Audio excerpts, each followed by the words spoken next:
For those of you who are watching this, thanks for sticking around after having to deal with me for almost a full month.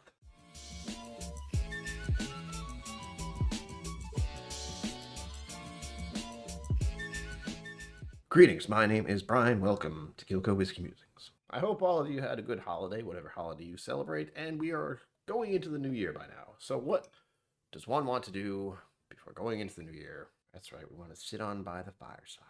What caught my attention with this bottle is that's from Denver, Colorado, which is the last place I expected to have whiskey at the end of the year. But of course, this is also a pick from Irene Tan. As you see here, Mile High Spirits, made in Denver, Colorado, single barrel selects, Fireside, straight bourbon whiskey. This is the Whiskey Mentor's QSO1 Double Down. And that's right, 6 years of age, proof 140.8, that is 70.4%. This is officially HAZMAT and rye barrel finished. We are ending the year with a bang, at the very least.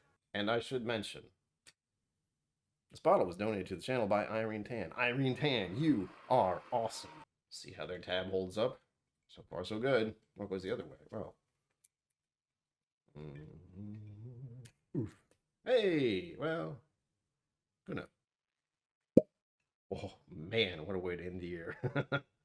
Those of you who are wondering what I mean when I say hazmat, that means hazardous material. There's a certain percentage of alcohol in something, like 70%. It is officially flammable and dangerous. So let's just say I could not take this on an airplane.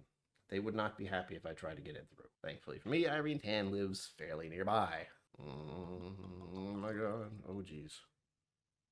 Whoa. We begin with the color. Jeez, let's look at that. That is what I'm talking about. That is the Ruby Amber. I love it.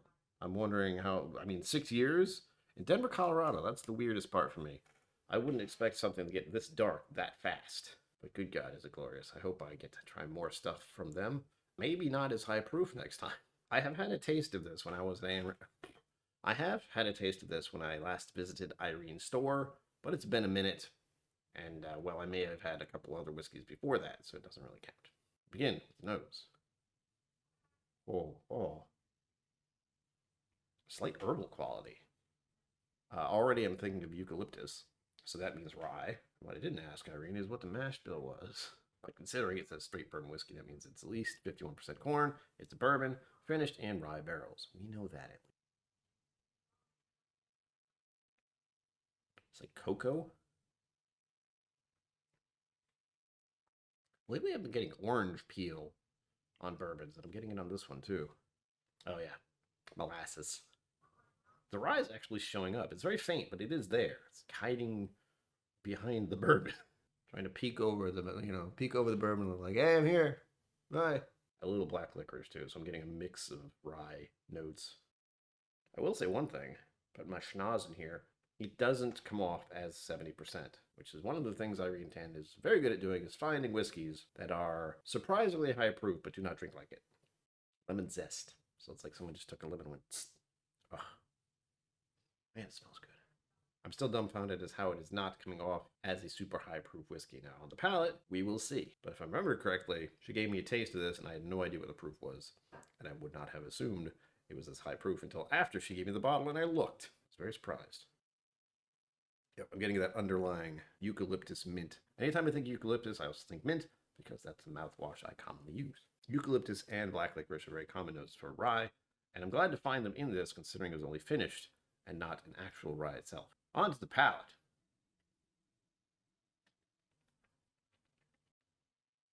Yep, I'm awake now. Oof. Try not to think about it, but I can't because it's just here. It's a little overwhelming. I haven't talked too much. It was a little overbearing because it came off honestly as wood. So there's a wood note impact at the start, and then spice, and then dry. Initial reactions. We'll move on. The next sip. Hold on the palate for a minute and see what we can find from that. Oof, jeez. Careful. I wonder if I'm able to hold this in my palate at all. We'll see.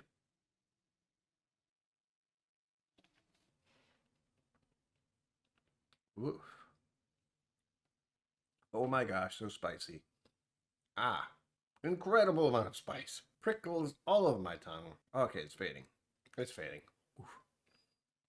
That's got to be a mix of the proof and the rye finish. Okay, I do get that. A dark chocolate, heavy cinnamon spice. with angry clove and some black pepper. If there's a vanilla sweetness or anything like that, I completely missed it. I feel like holding this on the palate is almost dangerous because I only did it for a moment until I realized it was starting to be a little bit too much. No serious oak impact. I was curious about that. That didn't show up. It's too spicy for me to even notice. Thinking I could make a knockout cocktail with this. Like, you have an old fashioned with this, you're gonna have a good night. You should only have one, 2 ounces. It'll be fine. All right, I got one of those weird notes on the nose. I just thought sunshine. Anything else?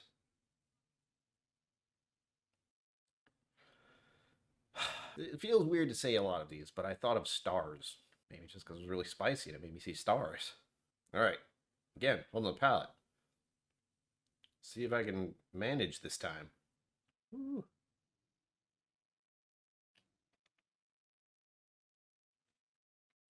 There's a little eucalyptus on there. Still very spicy. I only sipped a very tiny amount. There's a vanilla thread, but that's being completely overpowered. Almost white sugar. At a tiny sip, it's actually much more bearable than when I took a much bigger sip and tried to hold it on my palate. It did not appreciate that. I'm curious if it's oak spice, too. So we have the possibility of rye spice, oak spice, and proof all at the same time. It makes it a fantastic whiskey, but it does light a fire in your palate. This is actually really nice to have on a cold day, and it's very cold here on the day of recording this. This is going to warm me right up. Oh, that's another one. Oh my gosh. I'm just thinking of different ways to put very high proof whiskey into my system. Hot chocolate with a little of this in it. Oh. Should I do that instead? It's cold. The wonders of whiskey. I just start to imagine the different things I can do with it. I'm only suggesting cocktails with this because it is so spicy if you hold it just on your palate for a long time. However, still doesn't really drink like the proof. If you hold it on there, it gets really spicy. Rye does come forward. It's a little overwhelming. This doesn't feel like 70%. This doesn't feel like 60%. This feels like maybe 58, 55. Quite a lovely change of pace. This is very... This may be the first 70% whiskey I've ever had on my shelf, come to think of it. I will be staying warm during these cold winter days. There you have it, folks.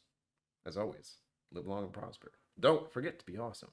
And I will see you next year. Thank you for joining me on KillCo Whiskey Musings. You can find my social media and Patreon in the links below. Be sure to like, subscribe, and I'll see you next time.